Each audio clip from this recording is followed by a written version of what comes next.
2000 opened it in August. Welcome to NRG Stadium in Houston. We count down to kickoff, Patriots and the Seattle Seahawks.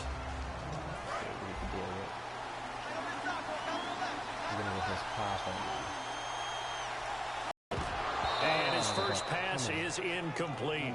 Jimmy Graham, the intended receiver. And that'll bring up second down.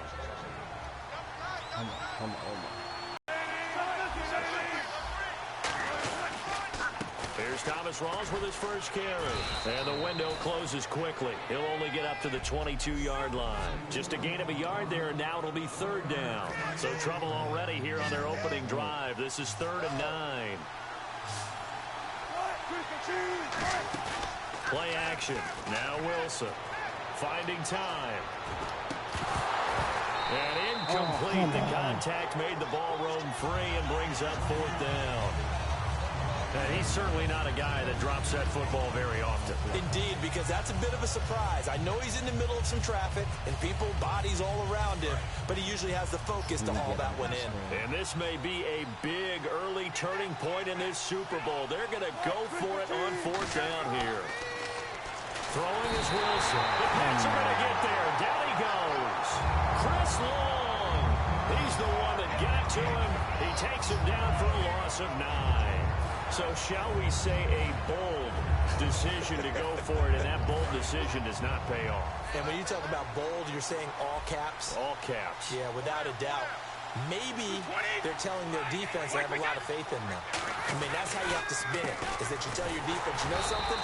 We were able to go for it there because you guys are so good. I'm not worried about things. That's the only explanation I can come up with in this situation. Well, he better get ready to spin it for that post-game presser because you know he's going to be out. He's going to have to spin it for his own locker room, frankly. And LeGarrette Blount just does not go down easy. You know, from my experience as a defensive back, this was a difficult guy to try and tackle because of the force that he runs with, and he's not going to be daunted no matter it's the first quarter or the fourth quarter, Brandon. Well, what shocks me about last year, 18 touchdowns. I mean, the yards were pretty good, 1161. But when I think of New England, I don't think of a running back getting 18 touchdowns. You know, that to me, it was the combo that made the 2016 season for him. Most yards in his career, most touchdowns in his career by far. And he's the type of guy that, hey, you want to give it to me inside the 5? He doesn't believe anyone's going to stop him. Boy, it's nice to have that big, reliable target you can go to. Each and every time. A lot of people see that position as a fallback. Throw it to them when all else fails. Not at all. This guy can make plays, and that's exactly what he just did. Yeah, play here for a touchdown. They had the short field, and they made quick work of it. Just 2 plays to get into the end zone. Tyler Lockett now with a return. And he'll be brought down at the 23, make it the 24-yard line. And the Seahawks get ready to trot out on the field. And last time this unit was out here, costly turnover, and then that turned into 6 points. They've got to make amends. And how many times have we sat in meetings with coaches and they use the term complementary football? Offense take care of the defense, defense take care of the offense. That didn't happen on the last possession. This is a chance for them to pick themselves back up and help their team. Yeah, we'll see if they can recoup and recover. Earlier, partner, when discussing Russell Wilson, you said you think he's best when Seattle is running back centric. Is Thomas Rawls the centerpiece going forward there? I think so because of what he did 2 seasons ago before he got hurt. Because he runs that offense the way they want it run. One cut, downhill, get upfield, and Thomas Rawls is perfect for that. If he stays healthy, that allows Russell Wilson now to throw the play action, the bootleg passes that really hurt other teams defensively. And Rawls has youth on his side, just 23. Dance class, anyone? Did you see the steps between the quarterback and the running back on that counter play? Counter. You have to have it because you're setting up your blocking. There's a timing element as well, but they have to marry up their steps. Otherwise, that timing gets thrown out the window. Timing was great there and a big run. As a defender, you're eager to be involved in every play. So when the action goes away from you, a lot of times you run after the ball. But in this case, what a terrific job by the defender staying home and taking care of his responsibilities. He lost 2 there, and it's 3rd down. 2 plays in a row, the defense won, stacking up the running game. They've got to feel good about themselves, but something has to be in the back of their minds. Are we being set up for something big? They've got to be careful. From midfield now, and he's able to get it to the 33. Good enough for a first down. We always hear about the connections some quarterbacks have with certain receivers. I think this guy has a connection with just about everyone. Didn't mind throwing it in there against double coverage to him. Shows some confidence, supreme confidence. Big-time confidence that he would make the play for him, and he did. Baldwin with it over the middle. They'll get a couple yards on that one.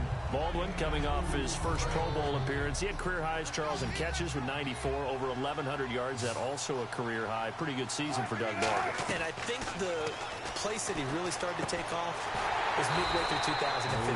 The connection between he and his quarterback, Russell Wilson, where they were playing more from the pocket, bigger plays downfield, and that just propelled him into 2016. That, and anything he perceives as a slight, he uses it to his advantage, and he just goes out and plays. Here's Wilson to throw. Oh, the ball comes out on the hit, but they'll say it's incomplete. Tyler Lockett was the target there, and that'll bring up second down. Not too many things get to a quarterback of this magnitude, but I think it's safe to say that pressure can get to any quarterback. Now, he's obviously a great franchise quarterback, but felt the pressure, threw it incomplete. On second down, Rawls. Able to get him inside the 5 here, just inside the 5 to about the 4. A nice job to get 8 there after the incompletion, and now they'll look at a 3rd and 2 coming up. Inside the red zone, and that means don't come away from there with anything less than 3 points, but everyone's thinking about 6. They're trying to get to the end zone. They decide to run a toss. Big people up front being mobile and moving. They're running back trying to follow behind them to find yardage, and that's exactly what he did. He lost 2, and it brings up 4th. The defense won that play so fast that I think if the running back even had time to notice if anyone was there, it was just on 4th and 5. They'll try and throw for it with Wilson. Wilson hit. It's loose. It's out, fumble. And a big turnover there as his guys will get the football back. And hindsight 2020, I think they probably should have gone for the field goal, right? The 3 points would look really good right now, but I think what we just saw there, analytics really starting to creep into the game because more and more teams are saying the more you go for it, the better your odds of getting it, the better your odds of scoring 6 points instead of 3. They took a chance there. It just didn't pay off. Yeah, right here, the anti-analytics guys go thumbs up. Offensive linemen love creating space for their guys carrying the ball, but when that guy also breaks tackles and creates extra yardage, they almost feel like he's one of them, and they really embrace him. Brady, screen pass to Blunt. And this one will go to the 28-yard line. It's a 9-yard gain, and it keeps the drive moving. For a second there, I thought that might break big. Screen pass, looked like it was coming together, looked like there was an opening. Still, ended up with a solid game. Brady gives now to Blunt. And he'll take this up near the 35, maybe the 34. It's a 6-yard gain on the ground, and that'll make it 2nd and 4. Some runs are blocked so well, you almost forget that someone has to carry the ball to gain the yardage. The leverage by the offensive line to create space up front, really well done. On 2nd down, here's Brady. Got a man complete. It's Chris Hogan. And he's finally taken down, but not before getting across midfield and across the 45-yard line.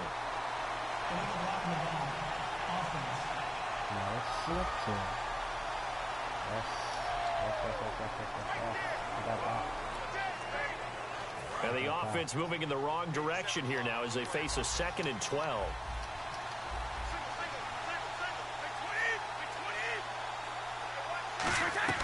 Now a play fake. Brady. And he finds Danny Amendola. And they get him down, but not before he takes it across the 40-yard line. So 1 quarter down here in Soup alongside Charles Davis, Brandon Gaudin. It's the Patriots in possession to begin quarter number 2. And they're on the move here. They've got it 1st and 10. Blunt, the lone running back. And he'll get it up the middle. Oh, he sheds a tackle. Now he's got some space. He won't go down. LeGarrette Blount. And all the way in. Touchdown, New England. LeGarrette Blount, 56 yards. And the Patriots add 6 to their lead. And on that long run, maybe the defense caught napping a little bit. The concentration level may not have been there. I agree with you on that one because those types of plays, when they result like that, they're almost like big bolts of lightning, aren't they? Whoosh, and off he goes. This is taken at his 4. And not a bad return here. He gets it out to the 25-yard line.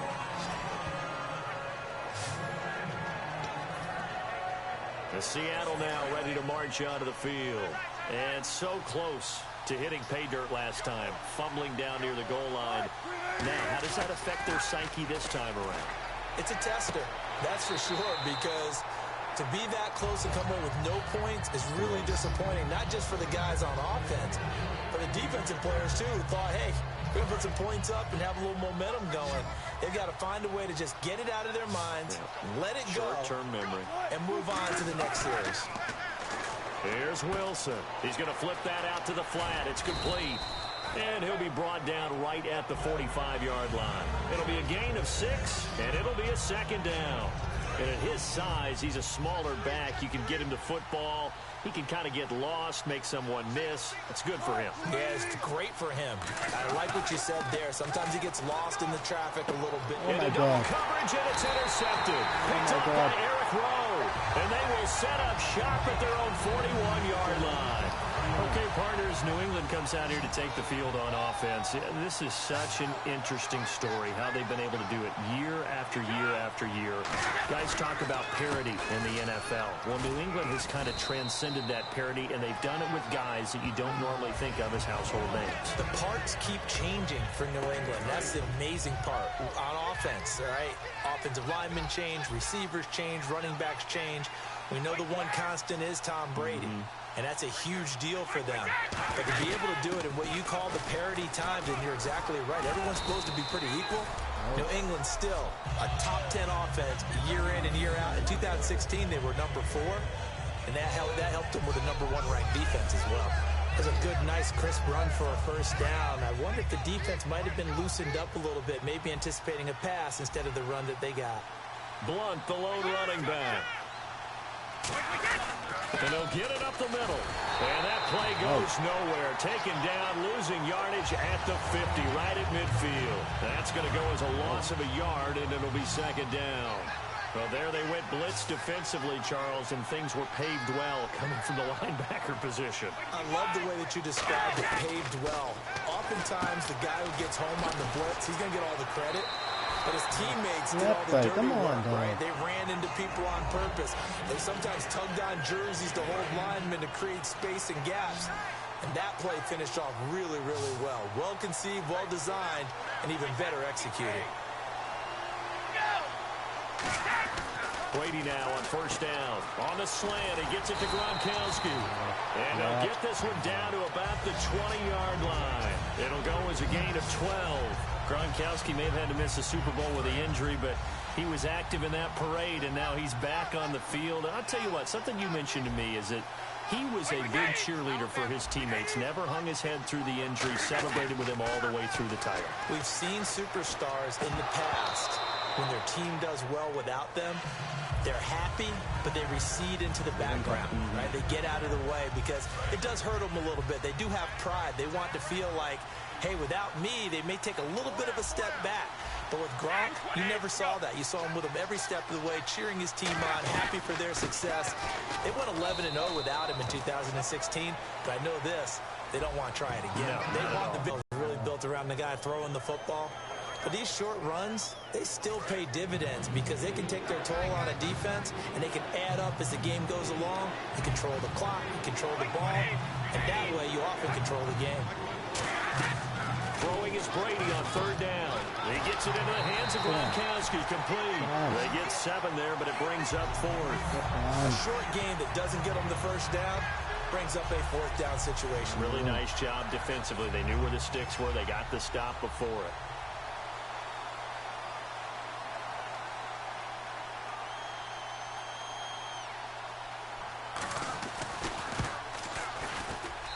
Gostkowski's kick is good. And the lead will grow. It's now 17-0. So the scoring drive encompasses 9 plays, but the net gain, 3 points. And you're going to have drives like that in this league. Sometimes you just got to take the 3 and move on. Always better than nothing.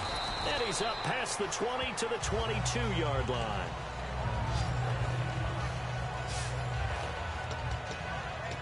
The D for the Pats. The Patriots heading back onto the field now. They had the interception last time, led to a field goal.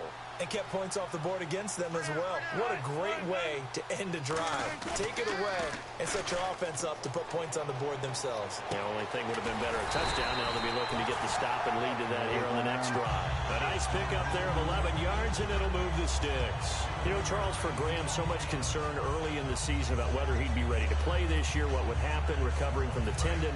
Not only was he ready, he played every game this season for Seattle. And it wasn't just the injury concern with Jimmy Graham. It's how Seattle runs their offense. Remember, when he was in New Orleans, he could expect a ton of passes to come his way. But in Seattle, that number was going to be reduced. Would he be able to maximize what they were going to throw in his direction? And he certainly did this year, 65 catches. 65 catches, just shy of 1,000 yards, 6 touchdowns, too. 2 minutes to go here in the first half. We're back to Super Bowl 51 after this.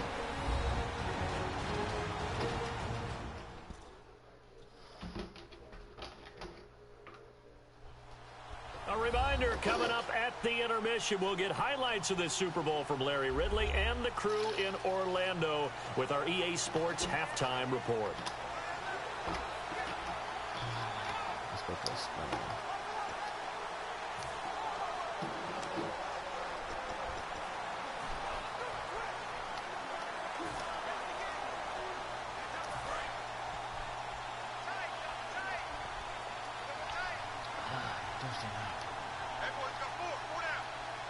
Rawls, the lone man in the backfield. Now Wilson on second down. They set up the screen to Rawls. Now we're going to get a timeout here called by the Patriots. It's just their first, so they'll have 2 remaining here before we get to halftime. Oh my God. 18 minutes in, guys. I haven't scored. So a defensive timeout, chance to regather, regroup, and get set as we resume action. So 3rd and 15 and an extra defensive back in the game now. Flooding the passing lanes. 3rd and long. It's Wilson. And he's got Lockett. And he's brought down after a good gain. They convert on 3rd with a gain of 22. And fits the exact right word. Over the middle, there's almost always traffic. So anytime you're a receiver in that area, you're not just focused on catching the football. You're wondering where the collision's going to come from, right? Because there's almost always someone there able to concentrate, catch it, and even added a little extra at the end with a short run. It's a loss of a yard there, and now 2nd down. Well, that's the big drawback to this play. Even if somehow the quarterback pitches it, he's not immune to the big hit. In this case, he kept it and absorbed it anyway. They go read option with Wilson, and they will not get the connection there. It's incomplete. No gain that time, and it leaves them with 3rd and 11 coming up. And one of the things that makes this play so difficult to defend is that it has so many options to it, and the quarterback has to go through them and fast. Do you hand it off inside? Do you keep it yourself? Do you pitch it to a trailing back? On this play, it's hard to say that he made the right decision because that play was swallowed up for no gain. To throw is Wilson, and unable to connect on the long pass. It falls down incomplete. So on 4th down, here's the Canadian-born punter, John Ryan, to kick it away for Seattle. Back deep, Danny Amendola for New England.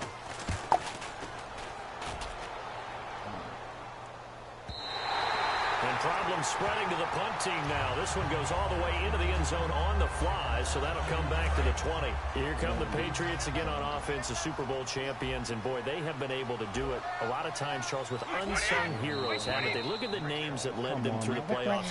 Hogan, White, Lewis, guys you just wouldn't think of. Yeah, Deion Lewis, a 5th-round pick, 3 touchdowns against Houston in the divisional round.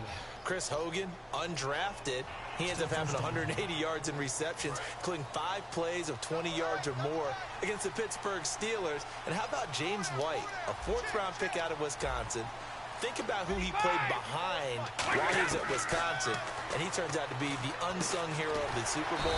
Would have been the MVP if it wasn't for Tom Brady. And you mentioned James White at Wisconsin. He was behind who? Melvin Gordon and Monte Ball, right? That's correct.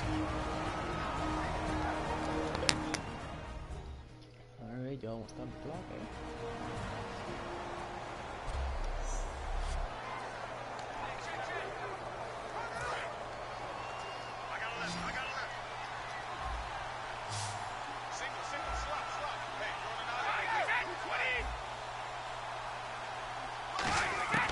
On first down, Brady. Got a man complete. It's Chris Hogan. And he takes this one all the way across midfield into enemy territory down to the 40-yard line. And when you're playing a quarterback with some experience and some moxie, you enter the danger zone when you decide to blitz him, because if he's able to diagnose as he did on that play, he can hurt you downfield. He reads defenses so well, doesn't he? He really does, and the best part about that play for him... And no escaping this time as he'll go down. They got him for a sack. Jaron Reed breaking through to get him for a loss of 7. Now hold everything here. We're going to get a timeout by the offense. And with halftime on the horizon, they'll be out of timeouts from here forward. And welcome back. The offensive unit, they took the timeout. And now they get set to line up as we resume action.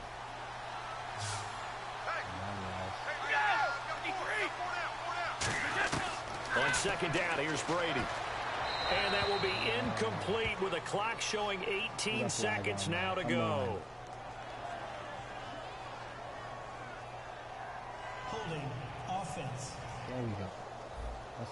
So a little grabbing there, but this time it goes against the offense for holding. It's a loss of 10 yards on the play. And now it's second down.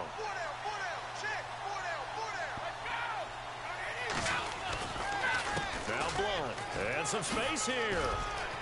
And the stop here will come at the 38-yard line. It'll be a 20-yard gain on the play. And it'll be third down.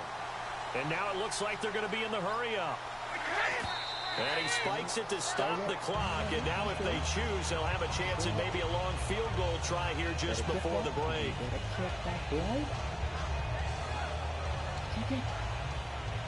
So 3 seconds here remain in the half. On is the field goal unit to see about getting 3 points. This officially a 55-yard attempt. And this won't get there. Won't be online either. It's no good. Off to the right. So as the set designers rush out here to get us ready for the spectacle to come at intermission, these two teams will head to the locker room in Super Bowl 51 from Houston. As we send you on over to Orlando, where we'll check in with Larry Ridley. He's got our EA Sports halftime report. Larry? So let's take a look at some of the highlights from the first half. Terrible, man. Patriots have it at the 12, and he'll eventually be brought down, but not before getting to the 7-yard line.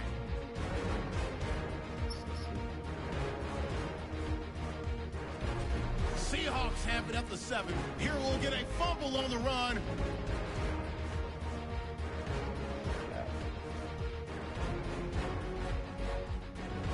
Offense on the field now after the fumble. Blunt's got it on the run. He gone as he sprints into the end zone.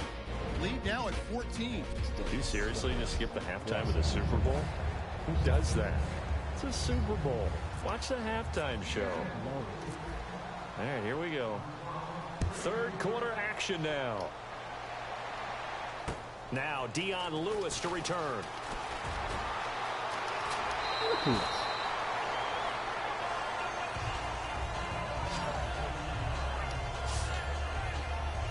Now the Patriot offense set to take over again. They built a good first half lead. Now they have a chance to add on to it. And what I'm thinking is that the offensive staff spend the entire halftime just working with them on, here's what we think they're going to do to attack us in the second half. Nice first half that we've had, guys, but be prepared for some change-ups. We're going to see them when we kick it off in the second half. See how they handle any adjustments that might be made defensively. Brady to throw on second down. Slant route caught by Edelman. Still on his feet. And taking it across midfield and just shy of the 40.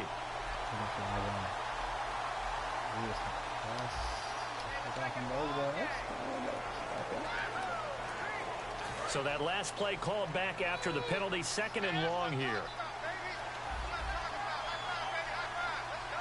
Blunt, the lone running back. And he'll get it up the middle. Evades the tackler, and now some space. Past the 20. And all the way in. Touchdown, New England. LeGarrette Blunt, his 2nd touchdown of this Super Bowl. And the Patriots add on to their lead. Not only touchdown number 2 for him, but a big run to boot. However, still trailing. Still trailing, but not because of his efforts. Boy, he's playing really well, and I love his long speed there, right? Able to get out there and burst all the way to the end zone, and smart enough to keep the ball in his hands and get into the end zone for the touchdown. In 2016, on all levels of football, we're seeing guys drop it before the goal line. What's the rule, Brandon? Run into the goalpost. That's right. Before you drop the ball. That. There you go. Now we take a glance at the offense as they work their way back out for their first possession of the second half. They're down in this game. A chance for the offense, though, to put something on the board, get some momentum here in half 2. Try and get things kick-started for them. And you know, at the half, they discussed how they were going to get that done. This is where scripting comes into play a lot of the time. How many plays do you script coming out of the second half? Most of the time in the first half, you're scripting 12 to 16. I think in the second half, you're really scripting more like 8 to 10. Kind of a starter or an opener, whatever terminology they use, just something to get you off to a quick start. From the shotgun, Wilson. It's caught on the left side by Baldwin. He'll wind up getting 11 on that one, and it'll be 2nd down.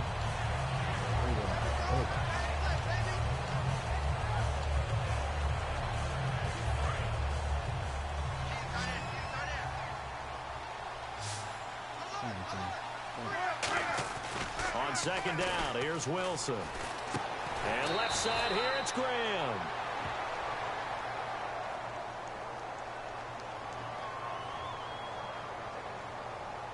Holding offense. So oftentimes you see defensive holding. Here it's offensive holding for the flag.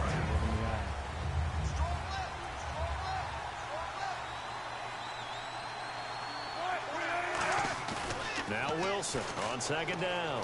He's going to launch this thing way downfield.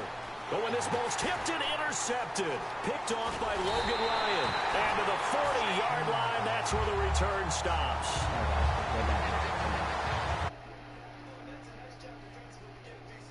I'm done. I'm going to play some Naruto or something. Later.